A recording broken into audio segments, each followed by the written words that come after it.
नमस्कार दोस्तों, मैं अंकुर उपाध्याय स्वागत करता हूं आप सभी का एक बार फिर से अपनी नई वीडियो में। दोस्तों यहाँ पे आप सभी के साथ बात करने वाला हूं 5 स्टॉक्स के बारे में। बाजार मंडे से लेकर फ्राइडे तक बहुत ऊपर नीचे गया। इस बीच में पोर्टफोलियो की धज्जियां उड़ी, स्टॉक्स की बैंड बजी, लेकिन एक्चुअली में वो जो गिरावट थी ना, वो एक अपॉर्चुनिटी थी। अब आपको समझ में आ रहा होगा फ्राइडे होते होते, जब वीकेंड खत्म होने जा रहा है। वीकेंड तो शुरू हो रहा है बट बाजार के हिसाब से वीक खत्म हो गया है।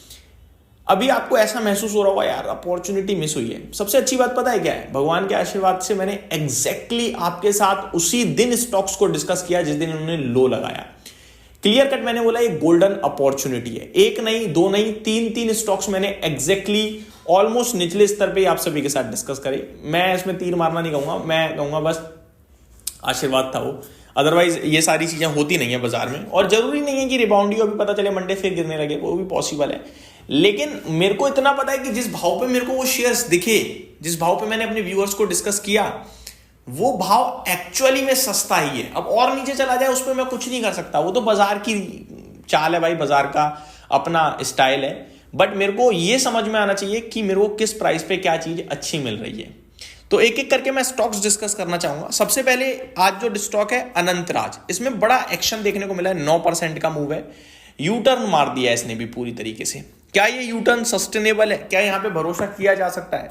देखो आज जो तेजी आई है वो डेफिनेटली बढ़िया तेजी है, विद वॉल्यूम्स है, मेरे को लगता है अच्छा है। लेकिन टेक्निकली अभी ना ये 20 EMA से नीचे है। एग्जैक्टली 20 EMA पे ही आज आकर खड़ा हो गया है। फॉर एग्जाम्पल आज स्टॉक की क्लोजिंग आई है 550 पे और 20 EMA प्लेस्ड है 558 पे। तो स्टॉक अच्छा है, वॉल्यूम्स अच्छे हैं, बट यहां मैं कहूंगा अभी थोड़ा और वेट करूंगा। बाकी 500 रुपए पे अनंतराज भी कुछ खराब नहीं है। डेटा सेंटर, रियल एस्टेट, दो बिजनेस हैं कंपनी के, दोनों पे कंपनी का बड़ा फोकस है।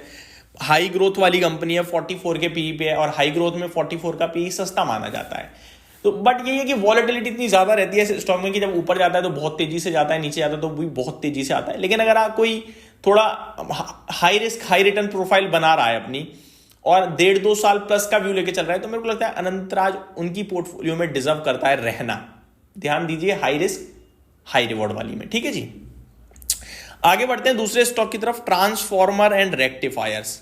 बहुत बड़ी गिरावट के बाद आज माफ कीजिएगा, आज इस स्टॉक में एक्शन लौटा है वापस से। 17% का मूव हमें देखने को मिला। दोस्तों इस बीच में बिग ब्रेकिंग आ रही है गोल्ड की तरफ से। 1,35,000 का फ्रेश लाइफ हाई हिट कर दिया है। मतलब पूरी इक्विटी एक तरफ और कमोडिटी एक तरफ। सिल्वर ने तो एक ही साल के अंदर अंदर ऑलमोस्ट डबल कर दिया है अपना प्राइस। तो नेक्स्ट लेवल की तेजी देखने को मिल रही है कमोडिटीज में। वापस टॉपिक पे आता हूं, ट्रांसफॉर्मर एंड रेक्टिफायर्स।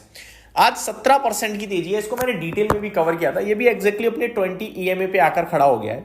मैं आपको बताना चाहूंगा आज इंट्राडे में इस स्टॉक ने करीब 3, 6, 3, 9, 10 ट्रेडिंग सेशंस पुराने हाई दिखा दिए हैं एक दिन में। मैं आपको बताना चाहूंगा एक्जैक्टली 10 ट्रेडिंग सेशन पहले स्टॉक का जो भाव था आपका, वो था 285 का हाई था 28 नवंबर को, और आज इस स्टॉक का 280 की क्लोजिंग है, और ऑलमोस्ट दिन के दौरान इसने 285 दिखाया है। तो कहने वाली बात यह बहुत हैवी वॉल्यूम, इनफैक्ट जितने आज वॉल्यूम्स ट्रेड हुए हैं ना, मेरे को लास्ट नहीं दिख रहा कि कब इतने बड़े वॉल्यूम्स जनरेट हुए हैं इस स्टॉक में। दिख ही नहीं रहे, मतलब इतने बड़े वॉल्यूम्स। तो बहुत नेक्स्ट लेवल वॉल्यूम्स ट्रेड हुए हैं। अराउंड 6.24 करोड़ शेयर्स ट्रेड हुए हैं। मेरा ये मानना है कि ये हो सकता है इसमें यू टर्न की शुरुआत हो, बट स्टॉप लॉस नहीं बनेगा क्योंकि काफी नीचे से आज इंट्राडे भागा है। 241 का लो है।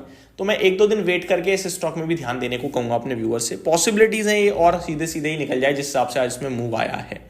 थर्ड स्टॉक है केन्स टेक्नोलॉजी। ये तो आपने देखा, मैंने क्लियरली 3800 पे ही आपके साथ डिस्कस कर दिया कि ये मतलब भाव जो है वो मतलब है नहीं कि ये बेचो। अब ये बेचने वाली कहानी बची नहीं, अब तो सिर्फ एवरेज और बॉटम फिशिंग करने वाली कहानी है।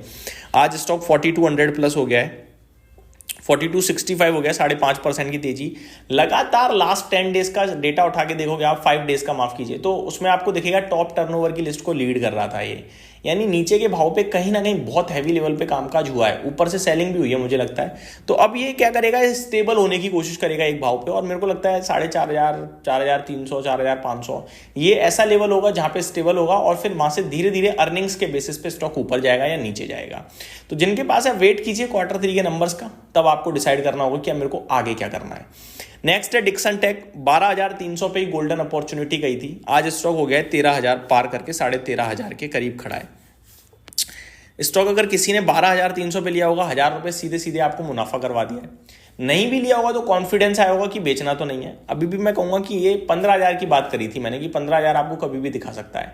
मैं आपको अभी भी यही बोलूंगा कि डिक्सन जैसी कंपनी आपको 70 के पी पे मिल रही है, मतलब रीजनेबल नहीं, ये लालच है, आपको बेचकर जाना ही नहीं है इस स्टॉक को इस भाव पे। बहुत अच्छी कंपनी है, ब्रांड है भाई साहब, दमदार, बहुत पहले से काम कर रही है, अच्छा काम कर रही है। समय खराब हो जाता है कभी कभी, लेकिन कंपनी फंडामेंटली और स्ट्रॉन्ग मैनेजमेंट है, आपको भरोसा करना चाहिए। Last but not the least eternal, ये भी आज यूटर्न मारता हुआ दिखा है, बढ़िया मूव दिया है इसने 2.5% का, 298 हो गया, दोबारा 300 के पास पहुंचता हुआ दिखा है। इस स्टॉक को लेकर मैं नेगेटिव रहता हूं, आप सभी को पता होगा, लेकिन ये स्टॉक भी गिरने को तैयार होता नहीं है। मैं यही कहूंगा कि आपके पास बहुत विकल्प हैं, वहां ध्यान दीजिए, इसको छोड़ दीजिए। रीजन मेरा सिंपल है यार, मैं 1600 के पी पे स्टॉक क्यों ही बोलूंगा अपने व्यूअर्स को लेने के लिए, जब मैं इन्वेस्टमेंट के पर्पज से वीडियो बनाता हूं। तो टेक्निकल टर्म्स पे आप बेशक ध्यान दे सकते हो कि हाँ भाई 285 270 का 285 280 का स्टॉप लॉस, ऊपर हो सकता है कि 306 310 315 दिखा दे, बट मैं उसके लिए नहीं प्ले करूंगा ना। मैं यही सोचूंगा कि मेरे को क्या वेल्थ बनाऊंगा मैं इसमें। अब 1600 के पी पे मतलब 3 लाख करोड़ की मार्केट कैप है इसकी, ऑलमोस्ट। तो मेरे लिए तो मैं अवॉइडेबल कंपनी है ये, मैं इसको अभी ध्यान नहीं दूंगा। ये मेरी तरफ से अपडेट थी, उम्मीद करता हूँ डिटेल्स पसंद आई होंगी। Thank you so much for watching this video, have a great day guys.